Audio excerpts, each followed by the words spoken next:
ఎవడ్రైనా ఏదో సత్రకాయ మొహీనుని యాదవ్ అని.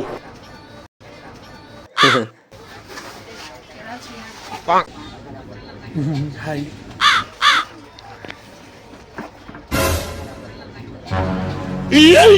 ఎక్కడి నుంచి బ్రో మీరు? మాది ఆదిలాబాద్, రాజమండ్రికి వెళ్తున్నాను. రాజమండ్రికి వెళ్తున్నారా? నేను కూడా అక్కడికే. ఓకే. ఏం పేరు? వివేక్. ఆదిత్య. తిన్నారా బ్రో? తిన్నా అండి. తిన్నారా?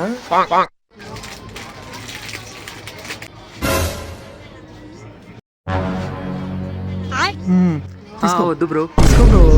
లేదు నేను తిన్నానండి. అసలు ఏం జరుగుతుంది ఇక్కడ? పర్లేదనా? వద్దు బ్రో. అలా ఏం కాదు, ఏమనుకోవద్దు. మా మమ్మీ ట్రైన్లో ఉన్న స్ట్రేంజర్ దగ్గర నుంచి ఏం తీసుకోవద్దు, తినద్దని చెప్పి. క్రేజీ బ్రో నువ్వు అసలు. ఇంత పెద్దగా అయిన తర్వాత కూడా అమ్మ మాట వింటున్నావు. నేను అంతే బ్రో. తో బ్రో, కానీ నేను కూడా తింటున్నా కదా, తిను పర్లేదు బ్రో. ఇది కాదు, ఇది తీసుకో. వద్దు బ్రో. తినండి బ్రో, ఏం కాదు. ఇదండి. ఏం లేదు బ్రో, నేను తింటున్నా చూడు. తీసుకో, ఏం కాదు నీకు. ఓకేనండి, తీసుకోండి. థ్యాంక్ యూ అండి. మమ్మీ చెప్పినప్పుడు వినాలిరా. మనం చిన్నోళ్ళమైనా పెద్ద పెరిగిన తర్వాత వినాలి. ఎవడేది ఇస్తా తీసుకొని గొర్రెలెక్క తిన్నావు అనుకో, గిట్నే అవుతుంది.